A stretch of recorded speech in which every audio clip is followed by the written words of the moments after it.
মাত্র 13,990 টাকায় S24, তাও আবার অফিসিয়াল। কি ভয় পেয়ে গেলেন? ভয় পাওয়ার কোনো দরকার নাই, কারণ হচ্ছে এটা আইটেল S24 এবং তারা ওই S সিরিজের সঙ্গে মিল রেখে তাদের ফোনগুলোর নাম ইদানিং দিচ্ছে আমরা দেখতে পাচ্ছি। যেমন এর আগে আমরা করেছিলাম S23, এবার হাতে চলে এসেছে S24। এনিওয়ে, আমি যদি দামের কথা চিন্তা করি তাহলে কিন্তু এই ফোনে ইন্টারেস্টিং কিছু ব্যাপার আছে যেগুলো আমাদের কাছে অনেক ভালো লাগছে। তবে হ্যাঁ, কিছু ব্যাপার আছে ভালো লাগেও না, এরকম কিছু ব্যাপার আছে যেগুলো নিয়ে আপনাদের সঙ্গে আমাদের আজকের ভিডিওতে কথা হবে। দেখছেন আপনাদের ভালোবাসা channel take to the point, সঙ্গে থাকবো আমি ওয়াহিদ। Let's get started. 14,000 টাকা দাম হলো এই ফোনে ইন্টারেস্টিং কিছু জিনিস আছে। তার মধ্যে অন্যতম হচ্ছে brand new Helio G91 processor, 8GB physical র্যামের সঙ্গে 128GB internal ROM, 128 megapixel camera, 5000 mAh এর ব্যাটারির সঙ্গে রয়েছে 18 ওয়াট ফাস্ট চার্জিং সাপোর্ট, আরো রয়েছে স্টেরিও স্পিকার, তাও আবার ডেডিকেটেড স্পিকার গ্রিল সহ, রয়েছে colour changing back part. Itel সাধারণত এন্ট্রি লেভেলের ফোন বেশি রিলিজ করে এবং ওই টাইপের কাস্টমারদেরকেই কিন্তু তারা ফোকাস করে, বাট রিসেন্টলি তারা ধীরে ধীরে দেখলাম যে একটু হায়ার রেঞ্জে যাওয়া শুরু করেছে। তার অন্যতম প্রমাণ হচ্ছে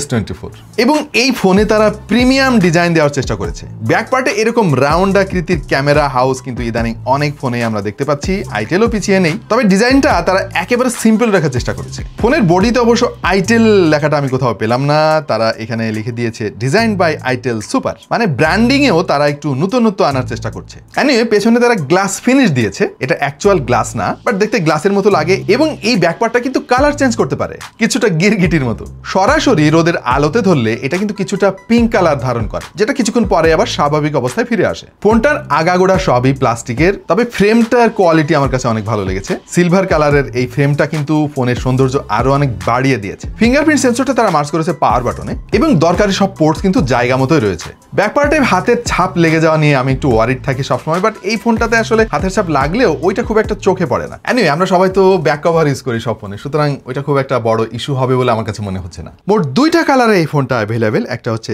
স্টিয়ারি ব্ল্যাক আর একটা হচ্ছে আমাদেরটা হচ্ছে ডন হোয়াইট, যেটা কালার চেঞ্জ হয়। 6.6 ইঞ্চির একটা HD+ রেজলিউশনের ডিসপ্লে তারা দিয়েছে, যেটা 90 হার্জ রিফ্রেশ রেট সাপোর্ট করে। ডিসপ্লের কোয়ালিটি যে খুব খারাপ আমি সেটা বলবো না, তবে আমরা আসলে এক্সপেক্ট করেছিলাম যদি ফুল HD ডিসপ্লে এখানে তারা দিতে পারতো তাহলে আরো অনেক ভালো হতো। এনিওয়ে, ডিসপ্লেটা যথেষ্ট কালারফুল, যথেষ্ট ভিভিড, তবে ঝামেলা একটাই, এটার ব্রাইটনেস নিয়ে কিছু ইস্যু খেয়াল করেছি, বিশেষ করে ডিরেক্ট সানলাইটে গেলে একটু স্ট্রাগল করতে হবে আপনাকে। তবে ইনডোর কন্ডিশনে খুব একটা ইস্যু আপনি খেয়াল করবেন না। মাল্টিমিডিয়া কনজাম্পশনের জন্য এই দামে এই ডিসপ্লেটা মোটামুটি ঠিকই আছে, তবে এটা টাচ রেসপন্সিভনেস নিয়ে আমরা মাঝে মাঝে কিছু ইস্যু খেয়াল করেছি, হতে পারে আমাদের এই ইউনিটেরই সমস্যা। ফোনের বেজেল বেশ ভালোই, এটা আপনার নজরে আসবে, আর একটু স্লিম হলে অবশ্যই ভালো লাগতো, তবে দামের কথাটাও চিন্তা করতে হবে। সেই সঙ্গে ক্যামেরা কাটআউট তারা 5 হোল দিয়েছে, যেটা সাইজ মোটামুটি খুব বেশি বড়ও না আবার ছোটও না, তবে বটম বেজেলটা একটু বদখত লাগতে পারে আপনার কাছে, এইটা আর একটু মিনিমাল করা যেত। এই ফোনটার হার্ডওয়্যার কিন্তু খুবই ইন্টারেস্টিং, কারণ এখানে তারা ব্র্যান্ড নিউ একটা চিপসেট ব্যবহার করেছে, যেটা হচ্ছে Helio G91 এর কথা কি আগে আপনারা কোথাও শুনেছেন? আমি আসলে শুনি নাই, এই ফোনেই প্রথম দেখতে পাচ্ছি। একটু ঘাটাঘাটি করে দেখলাম যে এই চিপসেটটা রিলিজ হয়েছে কিন্তু একেবারেই রিসেন্টলি, এই বছরেরই মার্চ মাসে তারা বের করেছে এই চিপসেটটা। তার হচ্ছে এই চিপসেটের বয়স কিন্তু 2 মাসের বেশি হয় নাই এবং G91 হচ্ছে G88 এর একটা আপগ্রেডেড ভার্সন। সেই সঙ্গে তারা এখানে 8GB ফিজিক্যাল র্যাম দিয়েছে, 13-14 হাজার টাকায় 8GB ফিজিক্যাল র্যাম, তাও আবার LPDDR4X ভেরিয়েন্টের, ব্যাপারটা ডেফিনেটলি প্রশংসা করার মতো। সেই সাথে রয়েছে 128GB ইন্টারনাল স্টোরেজ, তবে এখানে একটা প্লট টুইস্ট আছে ভাই, এই স্টোরেজটা কিন্তু eMMC 5.1 ভেরিয়েন্ট, আমরা আসলে এই 2024 সালে এসে eMMC জিনিসটাই দেখতে চাই না। UFS 2.2 অ্যাটলিস্ট এটা আমার মনে হয় থাকা উচিত। এনিওয়ে, তারা out of the box Android 13 দিয়েছে, সেই সঙ্গে রয়েছে আইটেল OS 13.5। আইটেল OS বেশ নিট অ্যান্ড ক্লিন, আমার আসলে খুব বেশি কমপ্লেন এটা নিয়ে নাই, তবে ঝামেলাটা হচ্ছে যে আপডেট নিয়ে। আইটেল ফোনগুলোতে আপডেট একটু কম আসে, আমরা সবাই সেটা জানি।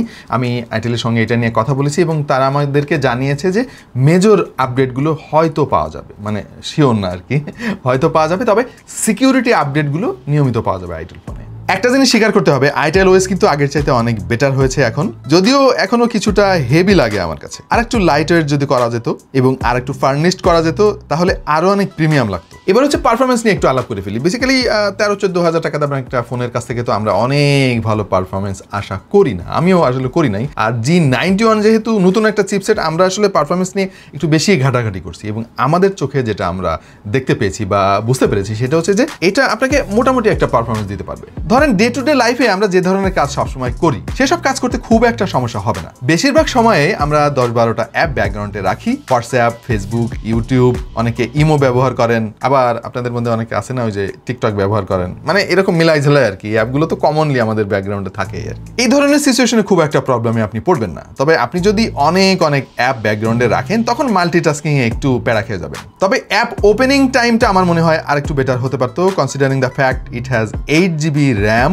আমরা এই ফোনটার ক্যাপাবিলিটি টেস্ট করার জন্য প্রচুর অ্যাপ ইনস্টল করছি ভাই, কম করে হলেও 200 থেকে 250 হবে, বাট খুব একটা ঝামেলা আমাদের হয় নাই। প্র্যাকটিক্যাল লাইফে আমার মনে হয় না যে এত অ্যাপের দরকার আছে। So this is more than enough. তার মানে হচ্ছে এই ফোনটা কেপেবল। আমরা টুকটাক গেমিংও ট্রাই করেছি এই ফোন দিয়ে, যেহেতু G88 এর চাইতো আরো আপগ্রেডেড ভার্সনের প্রসেসর, সুতরাং এটা দিয়ে তো ভালো গেমিং আউটপুটও পাওয়ার কথা। যদিও কিছু কিছু জায়গায় আপনাকে একটু কম্প্রোমাইজ করে নিতে হবে, গ্রাফিক্স কোয়ালিটি স্যাক্রিফাইস করতে হবে, ফ্রেম রেট কমাতে হবে। ওভারঅল গেম প্লে আমাদের কাছে ভালোই লেগেছে। কল অফ ডিউটিতেও আমরা প্রায় একই জিনিস খেয়াল করেছি, তবে অ্যাসফাল্ট 9 আমাদের সবার ফেভারিট গেম, এইটাতে খুব একটা সমস্যা ফেস করি নাই। গ্রাফিক্স কোয়ালিটি যথেষ্ট ভালো ছিল। আর অন্যান্য টুকটাক যে সমস্ত গেম রয়েছে সবাই সাধারণত খেলে থাকে, এই সমস্ত গেম চালাতে এর কোনো সমস্যা হয় নাই। তো সর্বসাকুল্যে যেটা বুঝলাম যে হ্যাঁ, এইটা ভালো একটা চিপসেট, এ ব্যাপারে কোনো সন্দেহ নাই। তবে এটাকে গেমিং ফোনও বলা যাচ্ছে না। আপনি যদি শখের গেমার হয়ে থাকেন বা মডারেট গেমার হয়ে থাকেন তাহলে বেশ ভালো পারফরমেন্স পাবেন। আর একটা ব্যাপার খেয়াল করেছি আমরা, স্বাভাবিকের চাইতে সামান্য একটু বেশি হিটিং আমরা খেয়াল করেছি যদি অনেক সময় ধরে আপনি গেমিং করেন এই ফোনটা দিয়ে। আমরা রিভিউর সময় অন্যান্য সব ফোনের সঙ্গে একটু তুলনামূলক চিত্র আপনাদেরকে দেওয়ার চেষ্টা করে থাকি। যেমন আমরা এই চার্টটা বানিয়েছি G88 ব্যবহার করা অন্যান্য কিছু ফোনের সঙ্গে G91 মানে S24 এর তুলনামূলক চিত্র একটু বোঝার জন্য। এবং আপনারা যেটা দেখতে পাচ্ছেন আমিও সেটাই দেখতে পাচ্ছি ভাই, G88 এর চাইতে কিন্তু বেশ ভালো পারফর্ম করেছে এই ফোনটা অধিকাংশ ক্ষেত্রে। হ্যাঁ, কিছু কিছু ফোনে একটু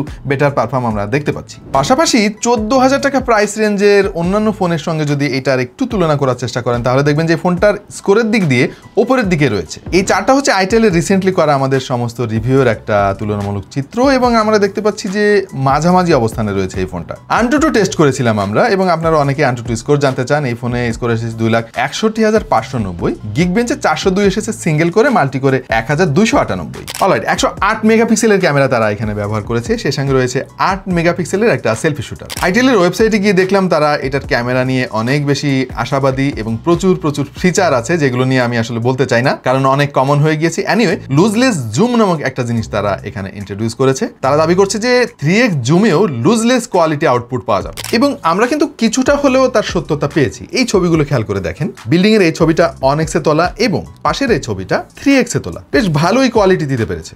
যদিও এটা ডিজিটালি জুম করা, তারপরেও বেশ ভালো ডিটেল ধরে রাখতে পেরেছে। This is impressive. ওভারঅল এই ফোনের ক্যামেরা পারফরমেন্স আমাদের কাছে বাজেট বিবেচনায় বেশ পজিটিভ মনে হলো। বেশ ভালো ডিটেল ধরে রাখতে পারে এবং কালারগুলো ওভার স্যাচুরেটেড করে ফেলে না। তবে এক্সপোজার কন্ট্রোলে একটু গ্যাঞ্জাম আছে বলে মনে হলো।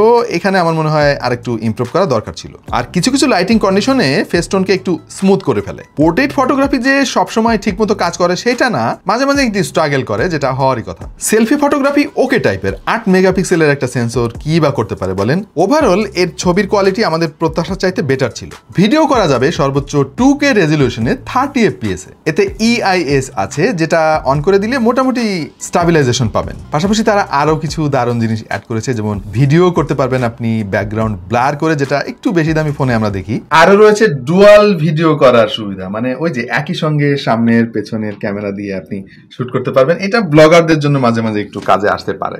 অলরাইট, এই ফোনটাকে পাওয়ার আপ করবে হচ্ছে 5000 mAh এর ব্যাটারি, এবং সে সঙ্গে রয়েছে 18 ওয়াটের একটা ফাস্ট চার্জার, যেটা বক্সের মধ্যেই তারা দিয়ে দিয়েছে। এবং এটা একটা ভালো কম্বো, মানে 13-14 হাজার টাকা বাজেট যে আসলে 18 ওয়াটের চাইতে বেশি এখনো পর্যন্ত আমরা দেখি নাই। 16-17 হাজার টাকা আমরা 33 ওয়াট দেখছিলাম। যাই হোক, আইটেলের কাছ থেকে তো আমরা একটু বেশি প্রত্যাশা করি আর কি। সো তারা চাইলে 33 ওয়াট দিতে পারতো এখানে। আর চার্জ ব্যাকআপ মোটামুটি বেশ ভালোই থাকে। আপনি যদি নর্মাল ইউজার হন 1.5 দিন আপনি অনায়াসে চালাতে পারবেন, হেভি ইউজার হলে 1 দিন। ফিঙ্গারপ্রিন্ট সেন্সরটা বেশ ভালোই কাজ করেছে, এটা নিয়ে তেমন কোনো ইস্যু ফেস করি নাই। এবং এর যে network reception, wifi signal reception সব আমাদের টেস্টিংয়ে ভালোই কাজ করেছে। এই বাজেটে তারা স্টেরিও স্পিকার দিয়েছে, এটা অবশ্যই প্রশংসা করার মতো ব্যাপার। এবং শুধু তাই না, তারা কিন্তু সামনে ডেডিকেটেড লাউড স্পিকার গ্রিলও দিয়ে দিয়েছে। ওয়েল, সব ঠিক ছিল, কিন্তু ঝামেলা হচ্ছে যে ভাই লাউডনেসের একটু ঘাটতি আমি খেয়াল করেছি। যদিও অনেক ফোনে লাউডনেস অনেক বেশি দেয়, কিন্তু 100% করতে গেলে আবার ডিস্টোর্ট হয়ে যায়। এই ঝামেলাটা এখানে নাই। তারপর আমার কাছে মনে হয়েছে যে আরেকটু ভলিউম বেশি হতে পারতো। অলরাইট, আমাদের ভিডিও প্রায় শেষ প্রান্তে। একটা 14,000 টাকা দামের ফোনের ভিডিওতে আর কি বা বলা যায় বলেন। আমাদের তো প্রত্যাশা আকাশচুম্বী ছিল না, তবে আমরা যতটুকু যতটুকু প্রত্যাশা করেছিলাম খুব যে বেশি হতাশ হয়েছি এই ফোনটার কাছ থেকে সেটা না। বিশেষ করে আপনি যদি এখনকার মার্কেটের কথা একটু চিন্তা করেন, ফোনের দাম যেভাবে হু হু করে বাড়ছে, 14,000 টাকায় এটা বেশ ভালো একটা ডিল বলা যেতে পারে এই মুহূর্তে। তো এই ছিল প্রিয় দর্শক আমাদের আজকের ভিডিও। আশা করছি আপনারা এনজয় করেছেন। যাদের বাজেট 13 থেকে 14,000 টাকা তাদের সঙ্গে এই ভিডিওটা শেয়ার করে দিতে পারেন। আর আমাদের চ্যানেলে আপনারা সাবস্ক্রাইব করতে পারেন এরকম আরও অনেক ভিডিওর জন্য। দেখা হয়ে যাবে অন্য কোনো ভিডিওতে ভিন্ন কোনো বিষয় নিয়ে। সেই পর্যন্ত সবাই ভালো থাকুন, সুস্থ থাকুন এবং দেখতে থাকুন টেক টু দ্য পয়েন্ট।